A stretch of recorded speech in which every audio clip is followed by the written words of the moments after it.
Are you ready? What's my name? What's my name? Say Kareem Ali. Say Kareem Ali. You're listening to Are you serious? the Hip Hop Debate Show. Okay, so hear me out. The official podcast of Kareem Ali. In about 2 seconds, Kareem Ali will begin to speak. All right, look. Kareem Ali TV. This is Are You Serious, the official podcast of Kareem Ali. And today, we're going to talk some boxing again. We got the usual boxing suspects. We got King Shice, my man, Mr. Williams Ray. What's going on? One of the best poets I've heard out of Philadelphia area. We got James, the Professor Campbell, all things boxing. He knows his stuff. He irritates me because he's always trying to check me. And then you got my man, Omar Javed, the Pakistani assassin, who's ready to talk what we're talking today. And so today I had a question between mythical matchups in boxing. Who would win in a fight? Mike Tyson or Joe Frazier? We're talking prime on prime. The Joe Frazier from 1968 to about 1971. I'm going to put him there. And Tyson from about 86, 87 to about 1988 that ended with his destruction of Michael Spinks. Who would win in this fight? And I think I'm going to go first on this. In about 2 seconds, Kareem Ali will begin to speak. And I really feel like, as much as I love Joe Frazier's ability to bob and weave and avoid attacks, Joe Frazier's tremendous power in his left hook, and Joe Frazier's tremendous endurance, durability, and will, I don't think he would stand much of a chance against Mike Tyson. I think Mike Tyson's bigger, stronger, faster, a better athlete, and has greater power in both hands. And I feel like his technique, his defensive ability, and his ironclad chin will be too much for Joe Frazier to withstand. What say you? Who's first? Who wants to go first? We'll go, James, we'll go with you first. What do you think, James? Honestly, I can't agree more. I think Prime Tyson that you speak of, he was so fast, so elusive, and just so powerful. And I like Joe Frazier, but I just think that he was too much of a flat-footed fighter for that Tyson. That Tyson you could barely get a glove on that Tyson, and he'd hit you with 2-3 bob and weaves, and next thing you know, he's landed a crushing hook to the body, and he's coming upstairs, and I just don't think Joe Frazier would have had the skill set to deal with it. So I would have to agree on that. People agree with me that I'm right. It's great. Omar, what would you say to Tyson versus Frazier? I'm going to swerve and I'm going to pick Joe Frazier. Are you serious? The reason I'm picking, yes, I am serious. Get out of your fucking mind, Omar. The reason I'm picking Joe Frazier is because,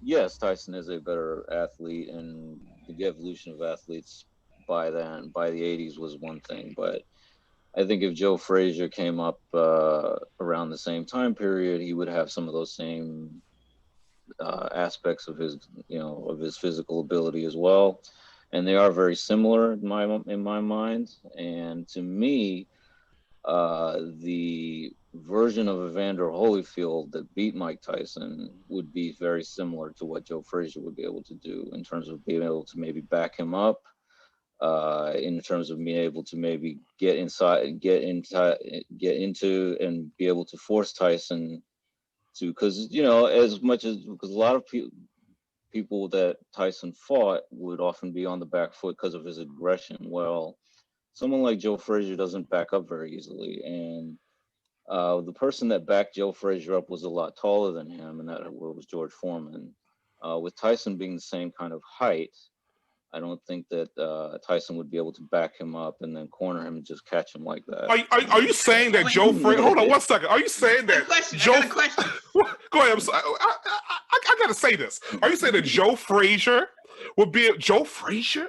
Joe Frazier would be able to back up Iron Mike Tyson when he didn't even clinch. I can see if you would have. Evander Holyfield was effective because he was able to lead with his head, hold Tyson, and plus he was juicing. hold Tyson, clinch, and back him up. Joe Frazier wasn't physically strong enough to back up Mike Tyson. You gotta be out of your mind. Right? Let's get Mr. Williams right. We talking about real quick, James. What's the question? Quick. My question is, the Tyson that Holyfield beat, was that prime Mike Tyson? Because we're talking about prime Mike Tyson. Oh, that's prime Mike Tyson, but the level of fighters that Mike Tyson fought doesn't really compare to the level of fighters that Joe Frazier fought. Oh, wait a minute. Joe Frazier, who got knocked down twice by Oscar Bonavenia, 8 times by George Foreman, who beat Doug Jones and beat Jimmy Ellis to vacate the title, when Ali vacated the title to win the championship. You think Mike Tyson is losing to any of those fighters? He's walking through them. Maybe He's not, walking through them. So when you talk about level of fighter, come on, it's top heavy. And he fought an Ali that wasn't the Ali that we discussed in the last episode, the 1967. Yeah, but it was a flat-footed Ali. Come on. But that era is much stronger than the era Tyson fought in. I'll go with that one. We'll let Mr. Ray take All right. cheer him up. Okay, from somebody who could walk down the street and walk into Joe Frazier, I literally did. Joe Frazier, he looked like even at that time he looked like because he had his gym right up on North Broad and walked past. He's out there washing his Cadillac, looking like an old numbers runner, like Macaroni Tony. But I'm looking like, is this Joe Frazier? But Joe was a slow starter. That's the problem. Joe was a slow starter. That's why George got him out early. That's why he struggled with Jerry Coy and Oscar. But early, he struggled with him, even with Ali. Second fight with Ali. Ali almost knocked him out. Even in the first fight, he didn't get started to the 4th, 5th, 6th round. So I really see if he can't get started fast enough with Tyson coming out the gate like he does, it's probably a quick end.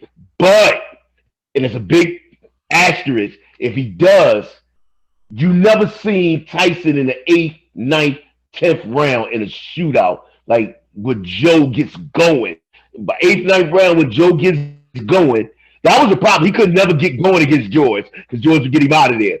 If he could get going with the head and the moving and the head body work, he'd have been a problem for Tyson. But he starts so slow and Tyson starts so fast, his Achilles heel would have been his Achilles heel.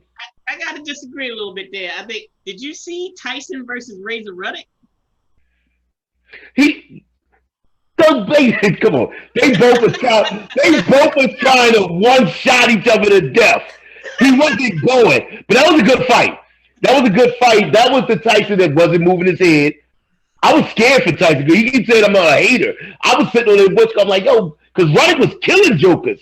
Like when he did the Michael Dokes and them cats, he was decapitating people's head off. But Mike, he was standing straight and eating those big hybrid uppercut hooks that Ruddock would throw, and he was throwing them back. They both was just trying to one-shot each other to death outside the fight. Tyson really had put together a combination of Ruddock. Certainly ain't put together no combination. So, but you talk about combinating fighting with Joe, got everything moving, head, body, moving his head, putting his head in your chest. That doesn't start to 5 rounds and over. He wouldn't make it that far because Mike Tyson would have. I'm not saying. I believe that. I believe that. As much as I want to beat his baby boy, it would have been like a. That's what I was getting ready to say when you started. Because I was late, I would have jumped in. I said, so you just think you're gonna do it like he did Marvis? No, I don't believe that. But I do believe that. But he possibly could because he starts so slow. And a Tyson uppercut, I think Joe gets up like he did against George, but. He don't go to sleep like Marvis. I think technically it kind of looks a little like. I want to say Joe because he's from North Philly, but say Joe because being objective,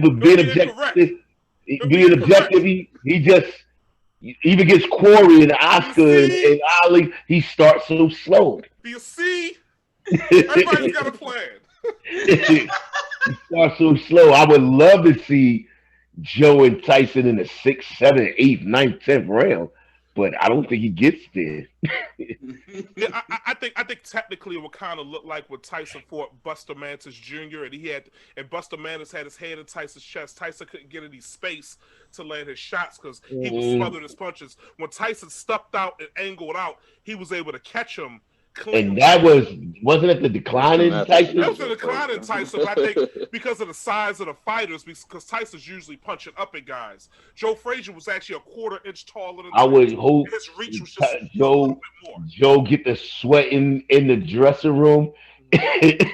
Maybe because they didn't do that back then. Like now you see the guys in the back, they hitting the mitts warming up. Back then they would just jump around and try to stay loose. They wouldn't. I just don't. I think Tyson was just a much sharper. I mean, he wasn't necessarily the hardest hitter in heavyweight history. I think George Foreman was a bigger guy, a denser puncher. Freddie Roach said that the Klitschko's hit a little harder in terms of because they were bigger guys. I think everybody thinks that Ernie Shavers probably the hardest hitting heavyweight. But what Tyson was the most accurate, one of the most accurate punchers. He was very. And you always say the ones you don't see. He was setting you up. He was some of the times you had to watch the replay. You had to watch the replay, like with the Call of Truth knockout. He was like, wait a minute. he felt like somebody shot him out of cannon. Like, what happened? He flew all across the ring. Tyson gets underrated. And I wanted Call of Truth to win. Because I thought Call of Truth might have been special because that's a great fight, Larry Holmes and Call of Truth. Watch that again. Watch that again if you get a chance. I was saying, I think Tyson is not given credit for his boxing IQ. I think his boxing IQ is a lot higher than people give him credit for. And I think you were right on point when you said, no, he's not the hardest hitter, but it was the accuracy of his punches that gave most of it. And the speed. Speed kills. He's faster than Joe Frazier.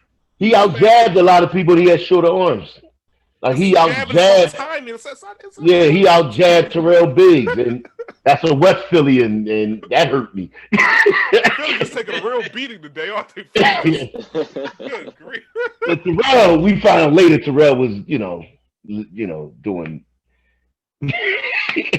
was a rock star. He was a rock star. A lot of guys in the 80s, they were on. A lot of guys now. I mean, but guys now on all kinds of steroids.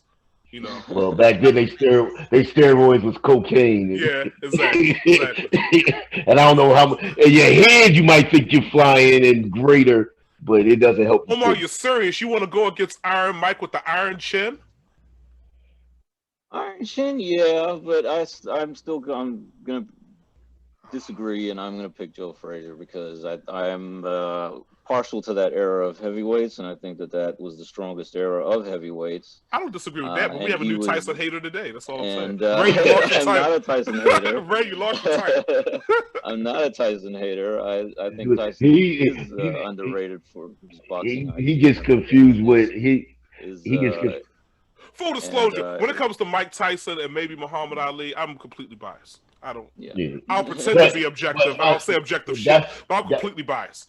So that's my thing. I don't. I think because you see that when HBO was out and the HBO announcers would be so biased. I'm like, you lose credibility. So I never want to be anybody that loves boxing the way I do and lose my, I'm trying to be objective, but I really don't believe Joe Frazier could beat. Like I said, Tyson. Maybe Mr. Williams is right. Maybe Tyson does drop him early, but Frazier, if you know him, he'll get up and he'll come Frazier back at you. Yeah, he got up and George put him back down. You can't do that character. You can't underrate that character that Joe Frazier. Well, Bourbon got up, but he fell back down. That was like 3 knockdowns with 1 punch. That was a TKO with 1 punch. I've never seen anything like that. But how many people actually survive a Tyson knockdown? Like that's a good point. He knocks you down. Buster, he lasted much longer than that. Razor Ruddock got up. Remember, Tyson knocked Razor Ruddock down with a straight jab. He didn't. Right jab. Did he go down? He went down. Yeah, Razor Ruddock went down to a jab. It was in the first fight. So only 2 people survived the knockdown? Yeah. Oh, he was a finisher. We know that. He was a finisher. That goes back to his IQ. But one of the things I would say about Mike, and I look through his career, he didn't, even with his IQ of what he done, but he didn't have plan A, plan B, plan C like somebody like Ali. Joe Frazier didn't really have it either. George didn't have it till later, second career. But he never Joe had. did have a plan B, C, because he adjusted to Ali in their fights, 1 and 3 in particular. So he did I think adjust he to did the Ali. same thing. He did the same thing. He just, Explain how he adjusted. yeah, he just He never adjusted stopped. by essentially cutting the ring off and getting inside, and because Yeah, but Ali that's can all he trouble did. with shorter fighters. But He didn't make any adjustments. That's what he did. His plan A was cut you off, get you in the corner. That's all he. cut you off, I but he don't know was if able I to say. slip I don't his know if jab. he say. He was able to slip his jab after getting hit with the jab quite a lot early. He was able to slip his jab and get inside of it. I think that's more not having a plan B. I think that's him getting into his groove. Like once he get everything moving, His style is it his was style. hard. I'm just It was hard. saying, Yeah, one his style is style. his style. But, Right, you know, one style. He had one style. If it didn't work, he didn't win. When I say I'm gonna give you adjustment. Ali in the second fight, what did he do? He could beat out Joe coming on the outside. He had trouble inside. So what did he do with the second fight? Kept grabbing him behind his head. They stopped that in the third fight in Manila. He stopped in the third fight, Ali not to but grab his head. that's an adjustment. I'm going to tie you up when you get inside because I only want to fight you out here. I don't want to fight you in here. So that's like what I would say an adjustment that Ali made. Ali, And then, like you said, Ali was not an inside fighter. So I mean, He never threw a body punch in his yeah, Yeah, he had that sneaky uppercut. You know. That was his thing. That was his thing. He caught Joe with a lot of them. Yeah. He caught Joe with a lot of those sneaky uppercuts. And again, somehow, every time we talk boxing, the conversation drifts towards Muhammad Ali. Somehow, Oh, it always starts. It starts to begin with Ali. Well, I mean, we started with Joe Frazier, so that's not. When I say Plan B, could Joe fight sideways? Could he fight off the ropes, like with his back on the ropes?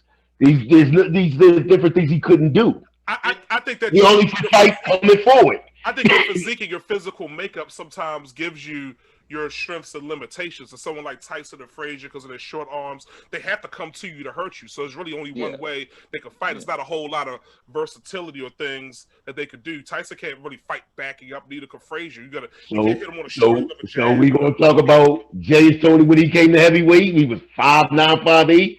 He could do everything. Sideways, James Toney. Because he came up as a middleweight, so he had to learn how to box. So when he came up to heavyweight, he can stand in front of you, roll. He can go side to side. He can turn you. He's a natural counterpuncher, so and he can lead. He definitely could lead and be aggressive. He could fight. He could fight you 5 different ways. James Toney only issue was his discipline. I was scared for Roy when he moved up to light heavyweight, because he wasn't starving himself, but he couldn't stay disciplined. I was like, oh, you watch some of those. Tony was already a Hall of Famer before he fought Roy Jones the first time. It was unbelievable, but Roy was unbelievable in that fight. I just don't understand how he just outclassed Tony, it looked like. He did, because he's just special athletically. Yeah. But I think James just looked strong at 175. I would still have Roy outboxing him, but I was just scared that sooner or later he might catch up. Hey, look, being athleticism, I mean, skill is very, very important, but athleticism really means something. It gives you. But James was a former football player. He was an athlete. But like, he didn't have Roy athleticism. That's what I'm saying. When you have a different level of athleticism, it gives you decided advantages in every sport. On the basketball court, in the boxing ring, it just gives you stuff. I know guys that got a huge amount of skills and whatever they do, but when you put two guys together and one guy continues to get bigger, taller, stronger, quicker, it enhances the skills that they have over the guy who stays smaller. It just does. Which is the reason why I think, a lot of Tyson's fights were just an athletic competition. He was just a superior athlete in terms of his explosion, an all-time special athlete that allowed him to run over a lot of guys. And you couple that with the insane amount of technique that he had with the system, the peekaboo style developed by Customato. Like, look at Floyd Patterson, who had the exact same style. the peekaboo style, but you put that style to a Mike Tyson who's bigger, stronger, faster, and more athletic, more explosive, and then all of a sudden you take over the world. You fight, and destruct the world. Let me ask this: does Mike Tyson beat Evander Holyfield when they originally were supposed to fight? 91, I think so, but I think so because of this. Yes. Because Evander Holyfield at that point was more inclined to trade with you on the inside.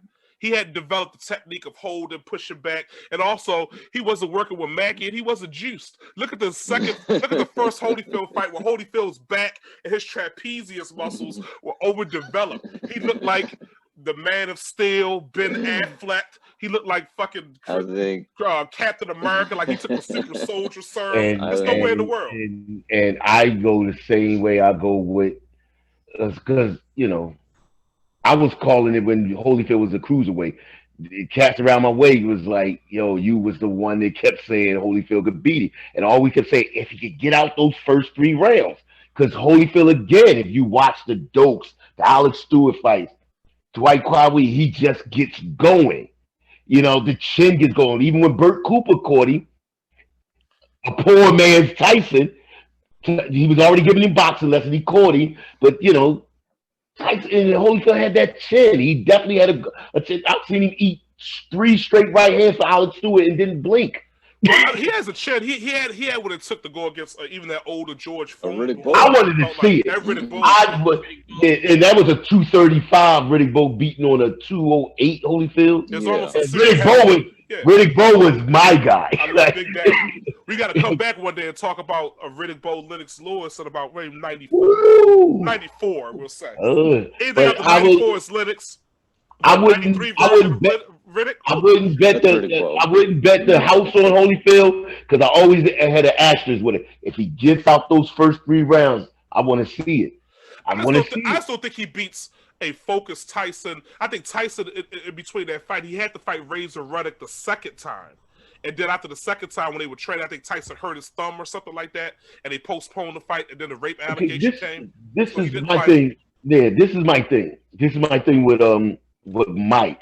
We seen what it looked like against guys that, you know, none of these guys that he was beating is the only way they go in the Hall of Fame is the same me and you going with a ticket. The Bone Crushers, the Tony Tuckers, the Trevor Burton. The 3 guys he unified the title with, they're not going anywhere. You wanted to see him against Holyfield, Lennox, and Bowe, because they were coming. Yeah, they were coming after. You wanted to see him against great heavyweights. We never got to see it. And let's face it, in Tyson's own words, he had no desire. He had lost his desire to fight by the time 1988 rolled around. You know, in his own words. You can see it. You can see it in his performance. And you could see it, and his career was always probably designed to be a short, fast one, not one for most explosive fighters are, though. They don't last as long. True. They just, you know. That's true. That's why, you know. And I think it'd been the same when we said about Ali catching Joe Frazier and George Foreman to come out the Olympics. He'd have caught Lennox was real green coming out the Olympics. Oliver McCall knocked him out. And the rumor was Mike Tyson wanted to give him the game plan. Gave Oliver McCall the game plan. You heard that one? I didn't hear that. I didn't hear that he gave. Oliver McCall is his former sparring partner. Because Oliver McCall dropped Tyson to sparring one time. He said he says he drops his right hand because, you know, Lennox was Paul. He said when he just throw it over there, and that's what he did. So we rolled right over the top. Well, think about Lewis though. No, he'd have caught Lennox. He'd have caught Lennox before he got with Emmanuel Stewart. Well, I was about to make that point. When Lennox got with Emmanuel Stewart and learned how to be he learned to fight tall, big, it was almost game over for almost everybody at that point. I mean, that's why Bowe probably beats Lennox in the early. He beats him early on, but Lennox beat Bowe in the amateurs. Though I watched that fight; it was close. Beat him in the amateurs, yeah. But by the time Bowe 92, 93, was a much better fighter. I think Bowe had all the stuff. He could fight inside. He could fight outside. He could crack. He had a good solid. We watching the amateur fight. As soon as somebody gets a clean shot, it's a standing 8 count. Riddick Bowe was standing looking like I'm good. Right. What are we doing here? Because they were mixing it up. Right. And I still remember Frank Bruno smacking Lennox Lewis around until Lennox Lewis got him out of there. Frank Bruno was. He looked like Cassius Clay that night. And then Lennox with that, you know, because Bruno glass chin, To be made out of, to look like a statue, but they gave the statue a glass, like they ran out of. They forgot, like, well, we ran out of bronze. Let's finish this up with a glass chin. All right, so that's all we have for this particular topic. We'll come back with another show on All You Serious Podcast, Kareem Ali TV, and we're out of here. All right, so I ended. Wait a minute. So I have to stand here today as what I was when I was born, a black man. Your racism bounces off me, I'm bulletproof. Your prejudice gets deflected, I'm bulletproof. Your hatred can't penetrate me, I'm bulletproof. Our minds can't be shackled no more, nah, we know the truth. Yeah, from the spot that Malcolm stood.